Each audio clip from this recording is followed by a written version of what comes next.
Welcome, ladies and gentlemen, to episode 7 of the Let's Go show with Soups, where we sit down and we talk about so many things going on in the world of entertainment. Today, I am joined once again by my boy, Editor Geo, and we have a pretty fun episode today. Bro, Geo always has such a fun way of entering the pod. I'm going to switch it up every time. That's what's going to keep him coming back. Last of Us has just been renewed for season 2. Let's talk about it because I've been loving the show so far. The show has been dominating. Apparently, it had like an extreme amount of increased viewership from episode 1 to episode 2, whereas for a lot of shows, you know, there's usually a viewer drop off between episodes 1 and episodes 2. But with The Last of Us, the viewership increased, and the show has absolutely been dominating the ratings and the views.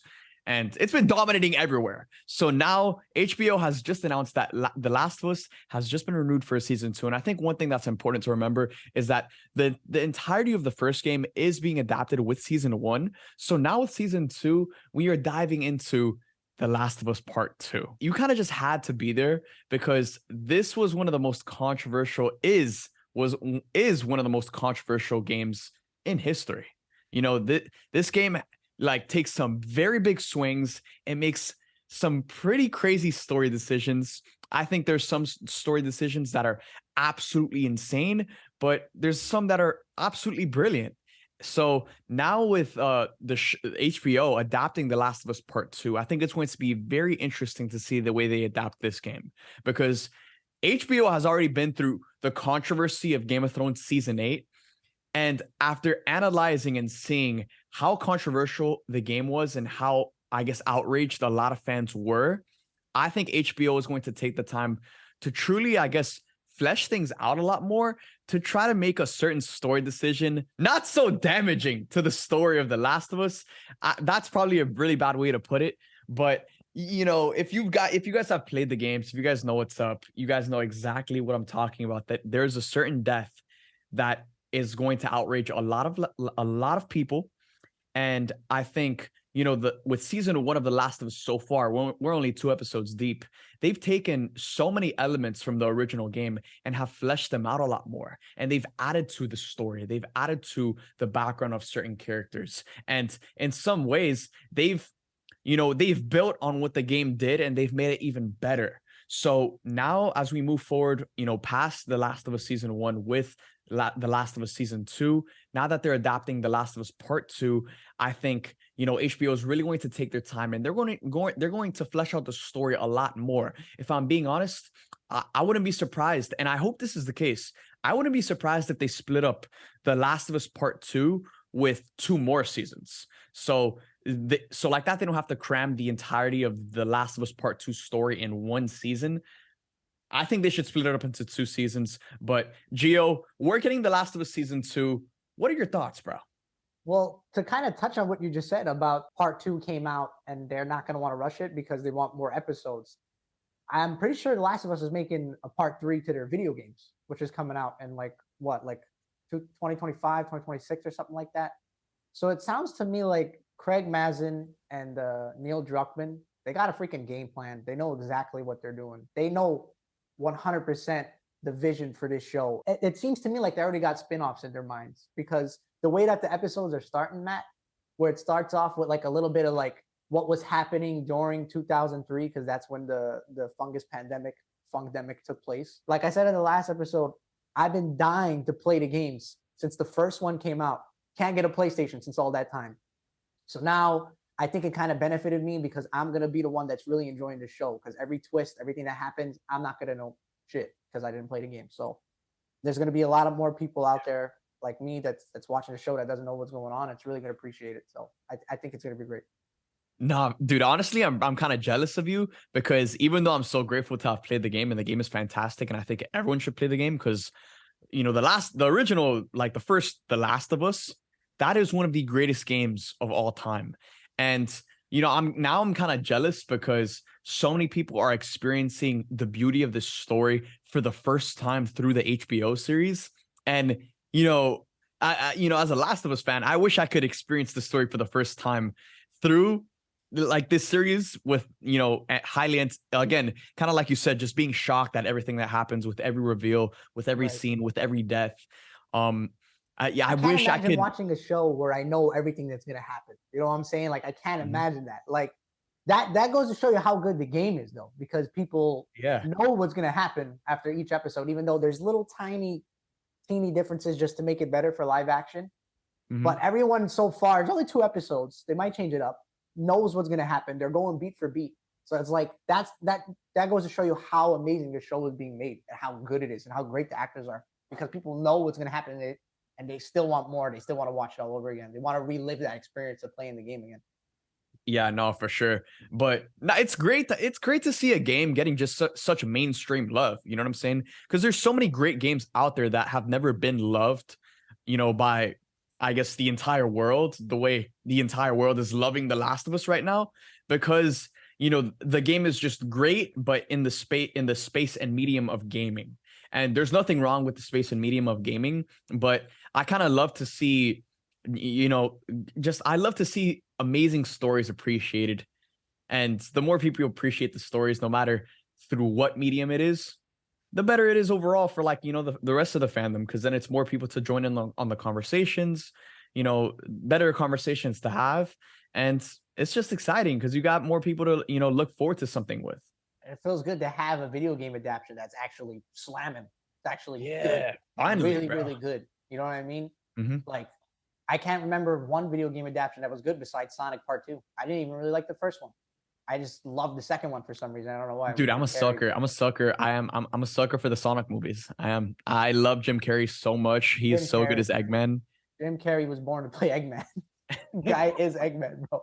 He's so good. Yeah, no, I love the Sonic movies. That's like my guilty pleasure. I know a lot of people don't like those movies, but I like the Sonic movies. I really like Sonic 2 as well. You got Knuckles in there, Tails, and now with Sonic 3, we got Shadow on the way. Super excited about that. We also have a Sonic 3 coming out. As of right now, it's coming out on the same day as Avatar 3.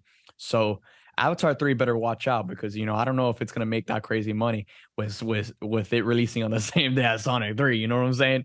Probably still. I don't know. It blew my mind. I didn't think it was gonna hit 2 billion again, but it Now, did. I'm playing. I'm joking, man. Like, bro, Avatar 3 is going to it's going to explode the box office once again. I just don't understand. Like I knew it was gonna be big, is what I'm saying. I get it. It's Avatar, but I didn't think it was gonna hit 2 billion again, like one more time. You know what I mean? Dude, Like, it man. just passed Infinity War.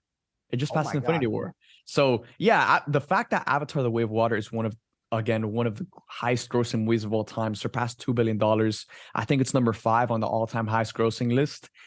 That is pretty insane, because now, not only do you have like the OG Avatar fans, but you also have kind of like the newer generation of people that just got into Avatar because everyone's talking about the Way of Water, and its success is kind of shaking the world in its own way. But so now coming off of the success of the Way of Water, we only have to wait 2 years until Avatar 3. It's not like we have to wait another decade the way we did from the first Avatar movie to Avatar the Way of Water. They're cranking out these movies back to back to I back. understand. They're riding that $2 billion train. They're not gonna let it simmer for 10 years like last time. Like they're going right Mhm. into another one. We're not gonna wait that long. So it could possibly make more. We don't even know. And bro, this movie performed so well. And like the first movie didn't even lead into this. You know what I'm saying? Like if the first movie ended on like a cliffhanger, then I would totally understand. But like this movie, again, its success is like it's freaking unprecedented. We all knew it was gonna be successful to a certain degree, but holy cow, like projections and it actually happening are two very different things. And now Avatar the Way of Water, it kind of ended on a little bit of a cliffhanger. And now we know that movie clearly leads into Avatar 3. So I think Avatar 3 is going to do even bigger numbers in the Way of Water. And they're now that we know, what's crazy? When we seen Avatar 2, my brother said, man, this reminds me a lot of Avatar The Last Airbender. There's a water tribe, there's probably gonna be a fire tribe, there's probably a wind tribe. And then we found out that Avatar 3 is gonna be going to the fire Navi. Yep. So they're definitely, my boy definitely got some inspiration from The Last Airbender, which is my favorite cartoon, top 3 of all time. Yeah, and You know what I apparently mean? the fire Navi tribe, they're known as the Ash people, and they're actually going to be the villains of the movie. So no one has come out and blatantly said that they're going to be like the main villains, but one of the producers, and I think James Cameron said this as well, they said that, you know, with the first two Avatar movies, they showed bad humans and good Na'vi. But now with Avatar 3, they're kind of going to flip the script and we're going to meet some bad Na'vi. And with them introducing the fire tribe known as the Ash people, I think those are going to be the bad Na'vi. So it's going to be dope to see like a Na'vi tribe a bad Na'vi tribe Like going bad up against people. the water Are they tribe. gonna be red? Will they be red? That's a crazy question. You know what I'm That'd be saying? Because it's sick. fire, bro. If they're red, That'd be sick. got some red people going Yeah. around, bro. And they're like real angry and they got crazy fire powers and dragons and shit. Fire, Dude, that'd bro. be sick. Yeah. That's the thing, bro. Fire Bro, might be better. Fire might be better than water. Now that I bro, think about it. that's the thing is that like James Cameron built so much of this world and explored so much of this world in Avatar: The Way of Water that like, dude, I'm excited to see like the fire world. You know what I'm saying? The fire world's gonna be freaking dope, man. Like It's the gonna be very hard creatures. to mess that up, bro. Those fire people, and you know they're gonna have those crazy ass boats, those fire boats. You know what I mean? If it's anything like, if James Cameron don't want to admit it, I'll admit it for him. If it's anything like the Last Airbender and the way they did their fire tribe, it's gonna be sick to see that. And like with those crazy 8K IMAX cameras and be in that world. For sure. So, you know, speaking of big movies, let's also talk about a little bit about Spider-Man No Way Home because Toby Maguire himself recently did an interview with Marvel in celebration of Spider-Man No Way Home. And Toby Maguire said that he wants to return as Spider-Man. And if Marvel, you know, gave him a call, he would return in a heartbeat. So I'm going to read this specific quote. These are Toby's words, not mine. So Toby's in an interview with Marvel, Toby said, if these guys called me and said, would you show up to do this movie or read a scene or do a Spider-Man thing? It would be a yes. So Toby clearly wants to come back as Spider-Man. You know, seeing Toby as Spot return in No Way Home was like a freaking fever dream. You know, we all there are certain moments with movies where we all just turn back into like a little 5-6 year old kid that, you know, saw everything through with rose-colored glasses, just had just so much love for everything. And I feel like everyone had that same experience watching Toby walk out of that portal and return in No Way Home. And that movie is just, man, I love that movie so much. If you didn't already know. But yeah, it seems like Toby wants to return for more and he doesn't want this to be, you know, his final time coming back. So Kevin Feige, Marvel Studios, I'm looking at you. Sony Animation, I'm looking at you. There are so many different opportunities for Toby to come back. Mainly, where all the signs are pointing towards Avengers Secret Wars. You know, that is going to be the movie where Marvel tries to outdo Endgame, which was the pinnacle of the Marvel Cinematic Universe. And it was the highest grossing movie of all time until Avatar got released again. So Secret Wars is going to be a freaking, I know some people don't want to hear it. Secret Wars is going to be a damn cameo fest. They're going to take out and pull every single character that they could possibly pull because this is the time to do it, you know? Like, this is the multiverse saga.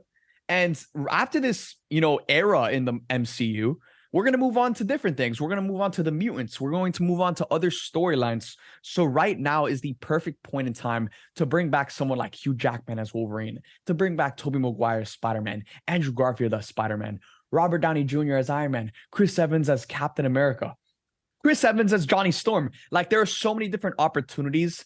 And with Marvel having the success that they had with No Way Home, I think they're truly going to just go all in on something like Secret Wars and try to bring back anyone they can, really. Especially after what's about to happen with Across the Spider-Verse and Sony and what they're doing there. They're going to put all their chips in one basket and just make it a cameo fest, whether we like it or not. They're just going to slam like the whole catalog, the whole kitchen sink is going to go in that movie.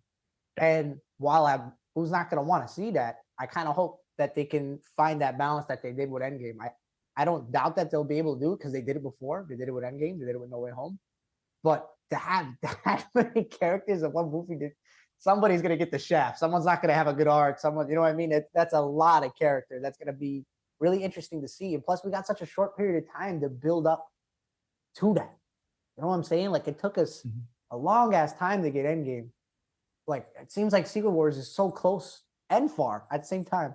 You know what I mean? Yeah. I mean, as of right now, Secret Wars comes out in Secret Wars comes out in 3 years, comes out May 1st, 2026.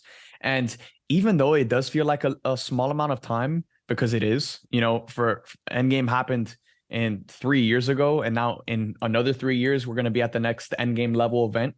So even though it is a short amount of time, we're getting so much more content than before. With Phase 4 alone, we got more content in Phase 4, like statistically speaking, from like a runtime perspective. We got more content in Phase 4 than we did for the entire phases 1 through 3, the entire Infinity Saga combined.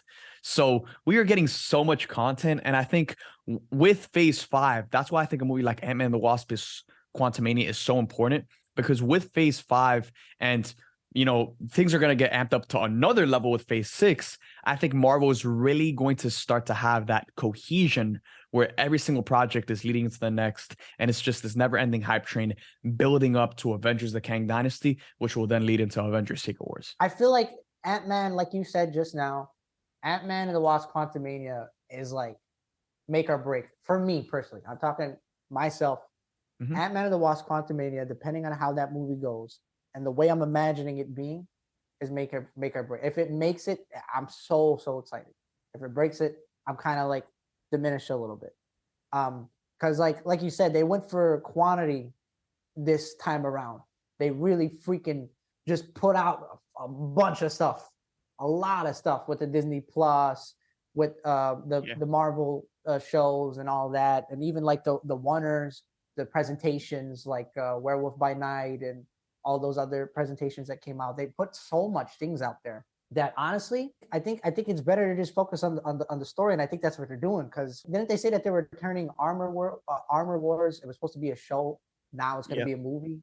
Mm-hmm. You know what I mean? So it sounds to me like they want to go back kind of to that movie structure thing. It sounds like to me, which I hope they do, because depending on how this movie goes, if the tone hits right, that serious tone that sets up shit and makes King the badass that we all want to see.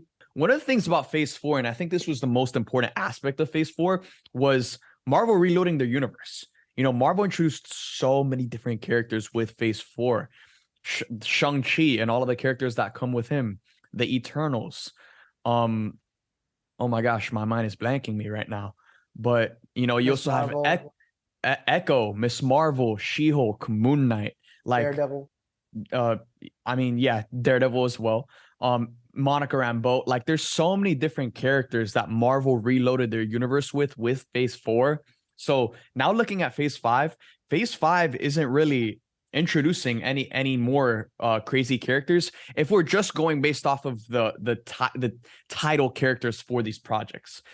Ant-Man, we've already met these characters. Secret Invasion, we're going back to Fury. Guardians of the Galaxy, we're saying bye to these characters. Echo, we met her in Hawkeye. Loki season 2, it's obviously Loki season 2. The Marvels, Ironheart, we already met her in Wakanda Forever. Daredevil Born Again, Agatha Coven of Chaos, Captain America New World Order, the Thunderbolts, all of these different title characters. And then, of course, you also have Blade in there, which we kind of, Blade was in the post-credits scene of Eternals. But out of all of these projects in Phase 5, all of these projects are focusing on characters we've already met.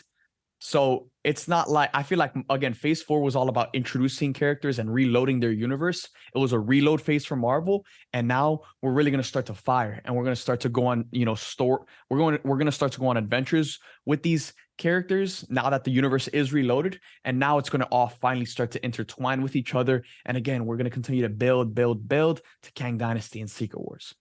I think so too. And like you just said, like Phase 1 was introductory. It was bringing all the characters in. Yep. We got Iron Man first. We got Captain America first. We got Thor. You know what I mean? It was like a build. It just build people in the first phase. And then the second phase was kind of just fulfilling those stories and kind of bringing in characters a little bit. You know what I mean? So I feel like they're going to just follow that kind of same formula, even though Kevin Feige, he doesn't got one. Kevin Feige said he don't got a formula, but I think they're definitely going to follow suit with that in terms of bringing people in. And then the next phase is just like, all right, let's just fulfill now. Let's just keep telling these stories that we introduced. You know what I mean? And it's kind of just like Marvel's structure when it comes to storytelling. Like, once we get past Phase 6, Phase 7, What's the first thing they're gonna do in Phase 7? Oh yeah, that's right, the freaking mutants and the X-Men. So that'll be Absolutely. another reload phase for the MCU where they introduce a ton of different mutants, and a ton of different spin-off projects for particular mutants. Um, so yeah, this is just Marvel's way of outlining a multi-phase story. So now with Phase 5, man, we're right around the corner to Ant-Man and the Wasp: Quantumania. The movie ended up getting, or the script for the movie ended up getting leaked on social media. Again, I've been staying away from all that stuff. I hope you guys are too, because man, I would, I would hate to like read, let's say, the script and then watch the movie knowing how everything's gonna play out. The last most recent trailer that we got, it did give away a lot from the movie. Like I took away a lot from that trailer, and it they practically laid out the entire story of the movie. But I'm hoping there's still some crazy reveals, and I'm hoping to experience it all for the first time. Whenever the film hits theaters next month, we're right there. We're right around the corner. Phase 5. I feel like it's gonna be huge. Bro, And I bro, feel like there's a lot riding on Ant-Man right now. There's there's a lot riding on Ant-Man. You got Kang. All of the marketing is focusing on Kang. He's the new face of the MCU. yeah, I feel like this movie has to be huge for Marvel. It really does. yeah. No, it really will, man. And whoever read that script leak, bro, I don't know how they had the willpower. I don't know how they just gave in so easily, man. When I heard it came out, I had like Kevin Feige in an angel costume telling me not to do it, and then I had James Gunn in like a demon costume telling me just take a peek, just do it, just scroll to the bottom, read the post credit scene. But I can't, man. There's no way. There's too much hype in this movie. I'm not going to spoil it by reading text. Read a book. I don't read books in general, but now I want to read a script. You know what I mean? Like I just know I'm going to do it. We got to stay sober. We got to stay sober from the spoilers. Now, after talking about Marvel, we're going to talk about Marvel later on as well. But now let's talk about DC, because DC finally decided to start marketing Shazam: Fury of the Gods, which comes out in 2 months. And we got a new trailer for Shazam: Fury of the Gods. It's about damn time Warner Brothers starts marketing this movie, because it's 2 months away. And March is such a stacked month. You got Dungeons and Dragons. You got Creed 3. You got John Wick 4. These are just off the top of my head. I know there's some other movies coming out in March, but yeah, we got a new trailer for Shazam: Fury of the Gods. Geo, did you get the chance to check it out? I seen the new trailer, man, and I love Shazam so much. That's a movie that we all went to, and like we didn't really, you know what I mean? Like it wasn't this big thing that we was excited for. Because for me, I wasn't into the comics of Shazam. I barely knew who he was. The only way I knew about him was from the Mortal Kombat DC crossover game. That's how I found out about him. And so when I seen he was getting a movie, I was like, you know what I mean? I was like, DC wasn't what was already missing for me too. They already disappointed me with Batman and all these movies I was so excited for versus Superman, and even though Wonder Woman was amazing. So when Shazam came out, I was like, nah, you know what I mean? But then I went in to see it, bro. What a freaking good movie! It's big with superpowers. It's big with superpowers. What an amazing idea for a movie. I love the story. I love the concept. I love the art. Like when to go in a movie that you have zero hope for, and for it to be that good, like Shazam, nobody talks about Shazam. It was really, really good. Like really good. It was funny. It had a great story. It had the emotions too. It had a fantastic villain. I forgot the actor's name, but the villain was fire. It was a great villain. You know what I mean? It was really good movie. So I'm really excited to see what they do with part 2. And I hope that they don't write him off, man. I hope that he just gets his own story and gets his own life. You know what I mean? I hate to hear the things that he might get right off and it's reboot from here. Let him just do his own thing in his own little world, because he's a great character. I love the guy who plays him, and I'm freaking pumped. I'm definitely gonna see part 2 because I love the first one. Yeah, no. So I agree with everything you just said. When it comes to, I guess, the future of the character, that's something we don't really know about.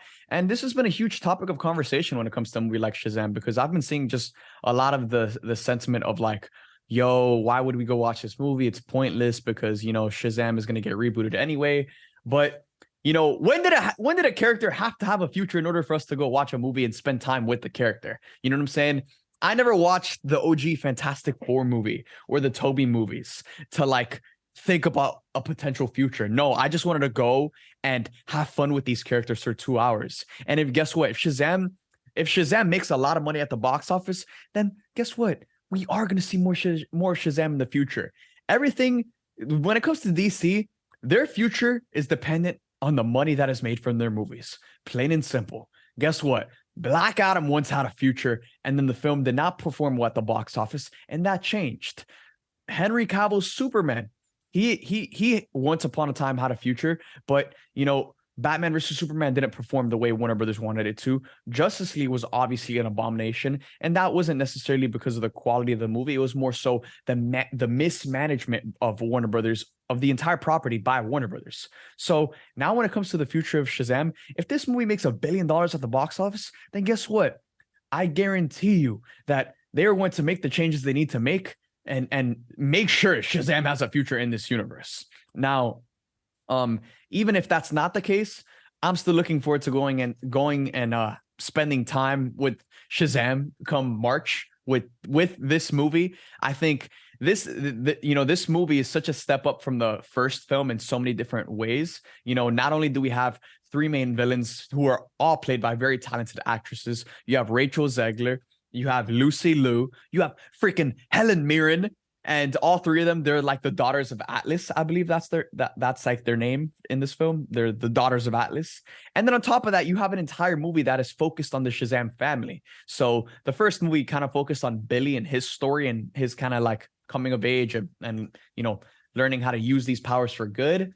And now we have an entire movie that's set on the Shazam family where they're all kind of going through the same thing. Now they all have powers. Now they're all superheroes. And I'm interested to see I guess more of the family dynamic, not now that they're all, superheroes working together. And then they're also kids who have their own lives and they're all growing up in their own way. So I'm super excited. I wouldn't say I'm like losing sleep over this movie, but when it comes out, I'm going to be there. We're going to freaking watch it. It's an excuse to go to the movie theaters, put the recliner back, eat some popcorns, dip a nacho chip in a little cheese with a little jalapeno and say, hey, I'm having a good time. And that's exactly what this is. And there's nothing wrong with that. There's nothing wrong with movies that you just go to the movies to see. You know what I mean? And like you said, when Tom Cruise made a movie, when Leonardo made a movie, when these guys were making movies back in the day, we wasn't like, oh, man, I hope they make a Titanic too. Like, you know what I mean? Sometimes you just go to a movie and just see the movie and that's it. And I agree. At the end of the day, we control what the studios do. We're in charge of what they make, who's coming back, who's not. Especially with Twitter and all these social medias nowadays. It's not even just money. A lot of people was freaking out about the Snyder Cut, even though it performed horribly. And enough people drove Warner Brothers so crazy that they were like, all right, we can probably make a little bit of money on this. Let's just give the fans what they want. Let's just make the Snyder Cut. Mm-hmm. And the freaking Snyder Cut was sick. It's the only 4.5-hour movie. I sat on my ass for 4.5 hours. My whole body went numb. I went paralyzed from that movie because I sat on my ass for so long. I had to shit. I had to pee. I would not leave my chair because the movie was sick. And it was worth it. So sometimes at the end of the day, just go in and see a freaking movie, man. It don't gotta set up. It don't gotta connect. It don't gotta do any of that. Sometimes it's better to just go see a freaking movie and just enjoy it. And I'm really excited about the family too. They got a lot more characters this time around. That it was just Buddy and his friend. Now it's all the kids. So we might love someone else more this time around because there's so many more characters coming in. So I'm excited. Yeah, and another thing that the trailer gave away, because kind of similar to the Ant-Man trailer, this trailer for Shazam gave away so much about this damn movie. Like, it gave away a lot. So one of the things that this trailer gave away, which excites me, is that this movie is going to exercise a common trope that we see exercised amongst superhero movie sequels. Whereas like in the first movie, it usually tends to be an origin movie where a hero gets his powers or gets her powers. And, they think it's cool. Again, they were once a regular person and now they have superpowers and now they think it's super cool and they're learning how to become a hero. And then in the second movie, they realize that being a hero isn't all sunshine and rainbows and there's consequences that come with being a hero. So that is going to be a trope that is explored in this movie. I think, one of the lines from the trailers, it was Shazam telling the wizard that gave him his powers, you gave me these powers, you can take them back. And yeah, that right there tells me everything I need to know. That this is, kind of in a similar way to the Sam Raimi movies. The first movie, it was Peter. He got his powers. He became Spider-Man. Boom. Then in the second movie, it was all about Peter literally having his life ruined because of him being Spider-Man. So I think we're going to see something similar, not as severe or as serious as Spider-Man 2, but that same trope is going to be exercised in this movie, where now Billy, who's still a kid, he's still a high school kid, now he's having to deal with the consequences that come with being a hero. And I think it's super interesting because he doesn't have to deal with those consequences alone. He has to deal with those consequences alongside the rest of his family. And that's something I don't think we see. I think we need to see more of that in superhero movies. And I can't wait to see that part of this story explored. And then on the flip side of things, you also have the action side, which in this trailer, we saw like Man of Steel level destruction to this city. We saw Shazam fighting a freaking dragon, which was epic. Like, I wish we got like a Wonder Woman movie with Gal Gadot where she's fighting creatures like this. You know what I'm saying? Man. Yeah. Yeah. Don't even get me started sick. on Wonder Woman, man. Don't even get me started. I could talk about Wonder Woman for hours. I'm so hurt about her. So hurt about her second film. I'm so hurt. And I love Gal Gadot so much. She's a real life goddess. Like, I don't know if you ever seen the way like the woman just walks on talk shows, the way her act. Oh my God, I'm obsessed with Gal Gadot. So to hear that she might not come back, and to watch that second movie, which was like, how did so much change? Like, how did this movie get so much worse than the first one? It kills me, man, because I could honestly say with all of my heart that Gal Gadot was my favorite female superhero on screen of all time. Number one. I can really say that from the bottom of my heart. There was a lot of female superhero movies. She's my number one. I don't think there was a better female superhero movie. Monica Rambeau. That's all I'm gonna say. Watch. We're gonna see Monica shine in the Marvels. Trust me on that. But yeah. So look, in regards to the DC's future, we're gonna get some updates. Look, on the next episode of this show, guys, we're going to be talking about the future of DC because we are getting some updates this week. It's either going to be on the 30th or the 31st, where we get some updates on the future of DC. James Gunn has promised us some announcements, and this week we are getting some new announcements. So finally, as fans, we've been in such an uncertain spot. But now we're going to get some certainty. We're going to get some insight on what the future is going to look like, because DC has had a pretty crazy couple of months, to say the least. But now moving on to our fourth and final topic of today's show. I was just thinking about this today, and I thought to add it to the show list because I thought it would be a great conversation. Gio, what is the most shocking reveal or moment in the MCU? That answer is pretty obvious. It's always going to be number one, Andrew and Toby. It's always going to be number one. That was the one where you've seen it across the world. You've seen it on news broadcasts. You've seen movie theaters going crazy. That's the one that made movie theater employees hate their life and hate their job. The best reveal of all time. But if I had to pretend like that didn't happen, which is impossible, it would probably be the post-credit scene in Ant-Man Part 2. That shit that gave me goosebumps, man. That post-credit scene, it just caught me so off guard because it was such a wholesome, friendly little movie that you know what I mean, no one really thought much of. We were just watching it in anticipation for Endgame. So when we seen that, it was like, oh shit! It was like, it blew me away. That's my second favorite post-credit scene or reveal of all time. So, like, my response to that, respect those answers. When it comes to Tobey and Andrew showing up, that was one of the greatest moments in cinematic history. But I wouldn't put it in like the most shocking moments in the MCU. Like, when I saw that happened, going into No Way Home, we all kind of expected Tobey and Andrew to show up already. So that's why I wouldn't put it as like the most, I wouldn't put that moment in the conversation as like the most shocking or one of the most shocking reveals in the MCU. Now, I have a list of certain moments that I remember, like the exact moment when they happened and exactly how I felt when this particular reveal happened in a Marvel movie.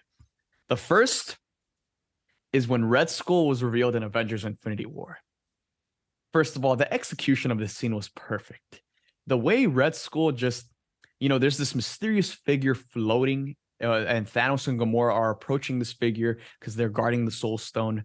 And then from the shadows, you see the red face emerge with the hood on. And, Infinity War already had so much going on that there was no human being on this planet that was thinking, yo, is Marvel going to bring back a Red Skull from Captain America, the First Avenger that happened freaking 10 years ago? No one was thinking that about that. But that then it happened.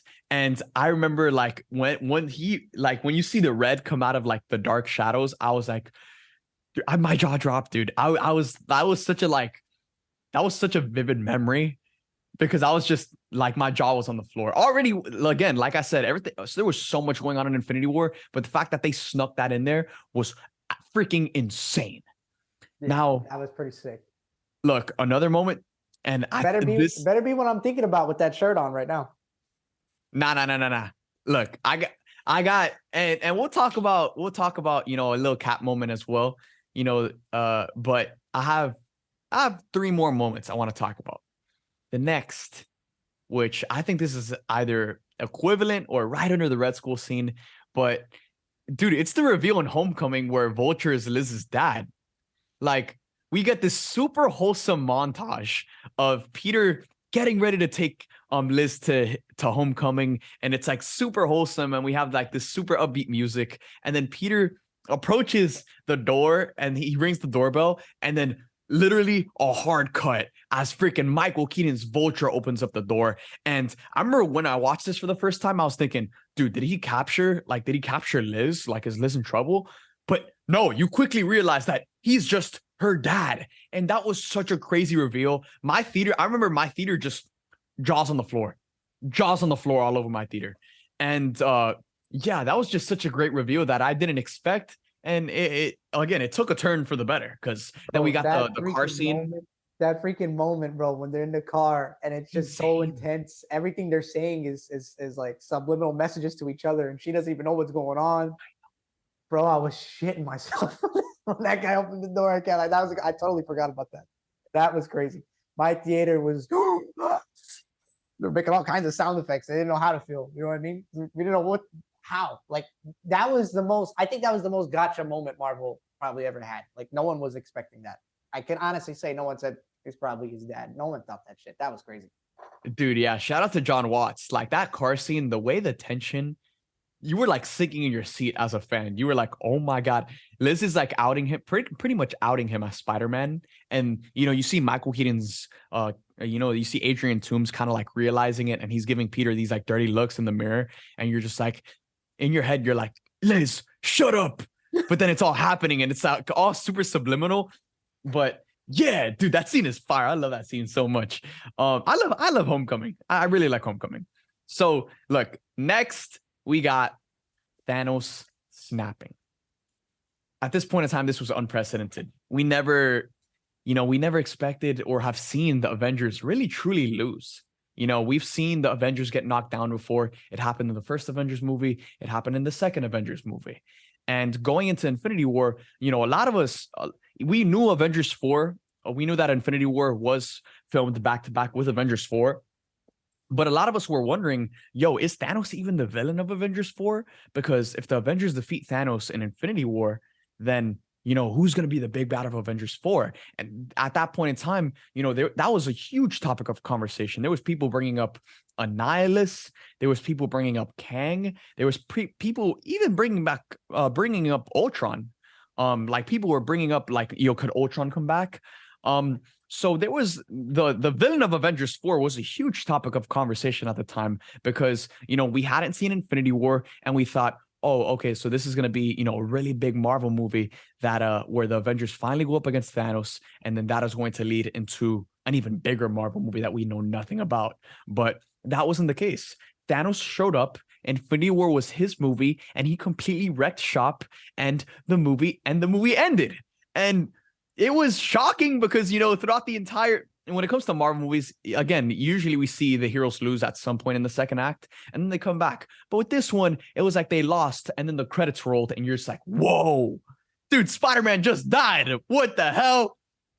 I would say that was, again, that's in the conversation. The Avengers finally lost. Marvel stuck to that ending, and Infinity War is the best Marvel movie.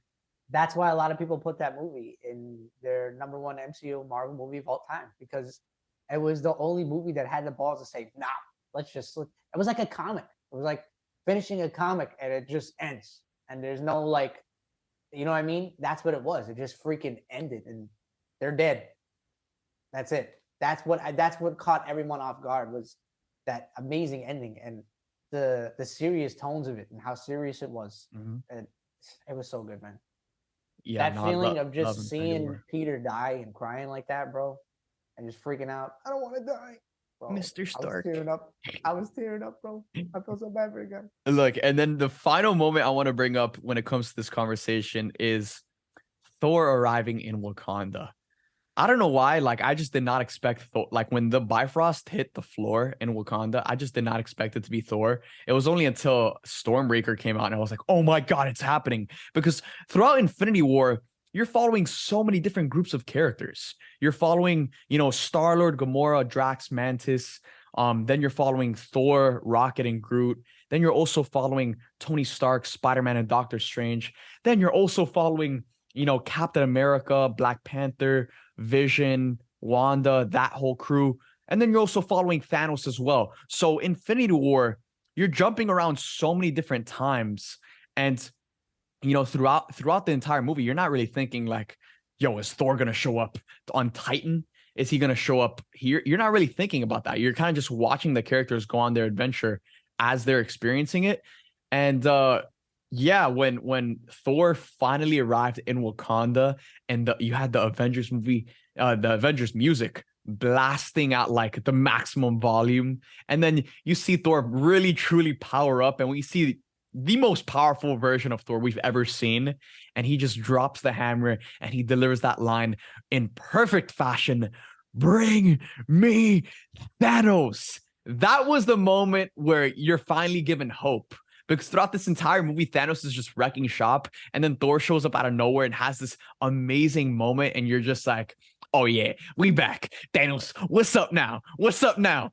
And then, they still lost. But that was such an awesome moment. Now, and I would put it on the conversation of like some of the most shocking moments in the MCU. It set up one of the funniest MCU jokes, too. The next one where he goes for the head, but it doesn't matter anymore. Where he kills him, he takes off Thanos' head, but it don't even really matter anymore. Yeah, that was a crazy setup for that too, which no one was expecting. That was another moment too. No one was expecting that. Yeah. Now that I'm thinking about it, no one in the world was thinking, oh, they're probably gonna cut his head off in the next one. You know what I mean? That was like, oh shit. That was an oh shit moment. But one moment you didn't bring up, I was for sure he was gonna do it. I was for sure he was gonna do it. When Cap got the, come on, man, that was one of the best moments ever, bro. But dude, I expected that. You know what I'm saying? No way, dude, I didn't expect swear to God, that. look, I am not joking, Gio. You guys can go, like, proof is on my YouTube channel. You guys can go to my Avengers Endgame theory videos earlier on my YouTube channel. The proof is there. One of my predictions going into Endgame, I said, Cap is going to wield Thor time. Cap is going to wield Mjolnir. Cap is going to wield Mjolnir. Like, I said that so many different times. Like, I had so many different theories. Tony Stark wielding the Infinity Gauntlet was another one of them.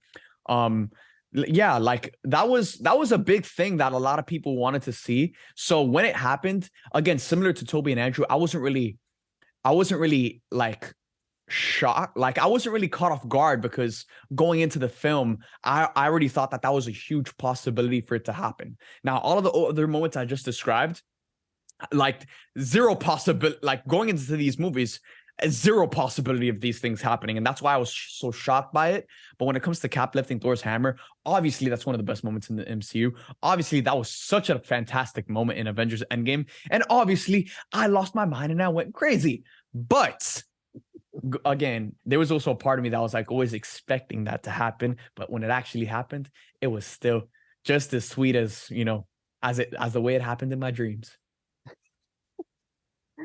Bro, that moment, freaking, I was soaked, for lack of better words. I was freaking soaked when that happened, bro, because it was like, it caught me off guard. I wasn't theorizing or guessing anything with this movie. Like, with Endgame, I was just so like, what the F is gonna happen? You know what I mean? I didn't know any possibilities or Easter eggs. I wasn't getting that kind of information at the time. I was just like, oh my God, what are they gonna do? And then when the trailer dropped, like Infinity War Endgame's trailer should be an example for every movie trailer ever.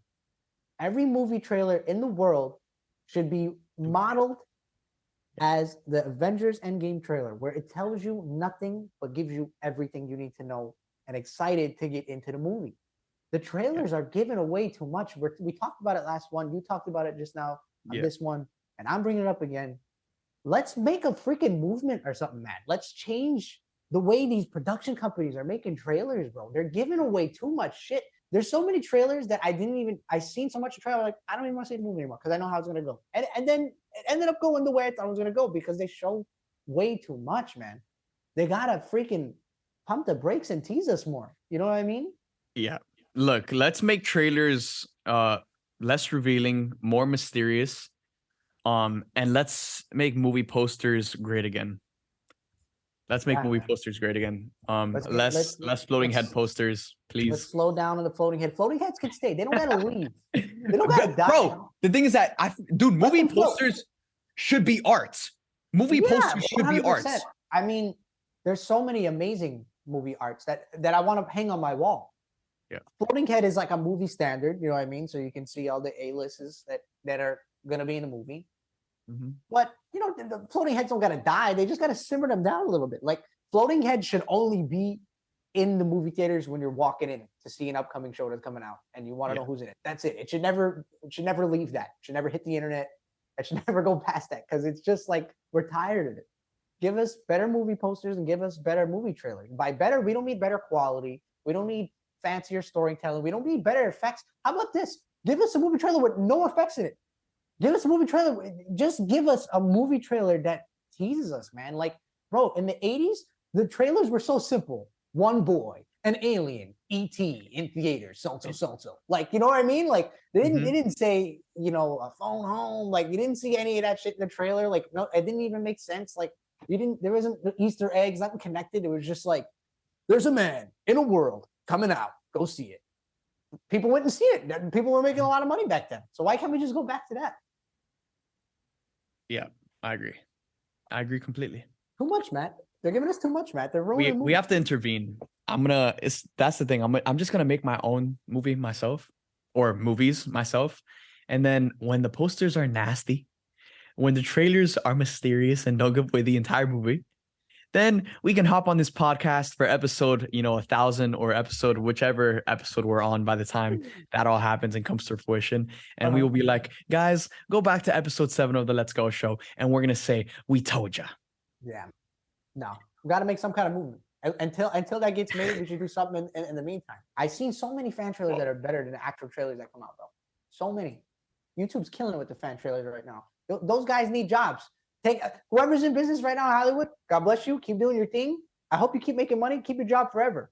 But you guys gotta learn something from these little YouTube kids that are just hanging out in their house like me on their iPad, putting out bangers, bro. These trailers are great, better than the ones that are coming out.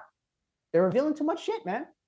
And posters. Like, there's so many different graphics. What about No Way Home time? What about No Way Home time? No Way Home is the best example. What was the first poster that came out? They were trash, bro. Dude, trash. There was only one No Way Home poster that was really good, and it was literally just a simple poster of Tom's when it's raining, right? Wait, what? When it's in the rain, when he's sitting on the where he's just sitting in the rain looking at a billboard. Yeah, I want it in my house. It's the best. Yeah, but that's the best one. Like, you have the best characters in the world, the best premise that in the world. Why was it so hard to make a decent poster at that time? I remember at that time there was fan posters that were I could have sworn were real. I did not. For days I would think it was a real thing until I would show my brother and be like, "No, that's somebody made that. It's not even real." Bro, get these guys a job, man. Let them take over. The fans know what's up, man. We're the ones watching the things. Let us get involved. You know what I mean? Look, I have hope. Okay, I have hope that things will get better. That will, in the grand scheme of things. Look, in the grand scheme of things, as long as the movie's good, I don't give a shit about the poster. You know what I'm saying? No Way Home. No Way Home is one of my favorite movies of all time. The posters were shit. No one cares. No, you know what I'm saying? It doesn't. Look, at the end of the day, if the movie's good, who cares about the trailer? Who cares about the poster? It don't hurt the movie. They matter. The trailer and the poster matter, but if the movie's good, all can be forgiven.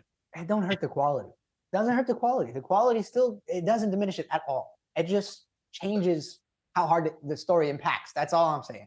It just don't hit as hard when you know everything. You know what I mean? Facts. Like, The best example, Matt. Every time you go to a movie with somebody, don't tell me you haven't did this one time where you're like, this guy, he's the bad guy, and then this is gonna happen, and he's gonna die.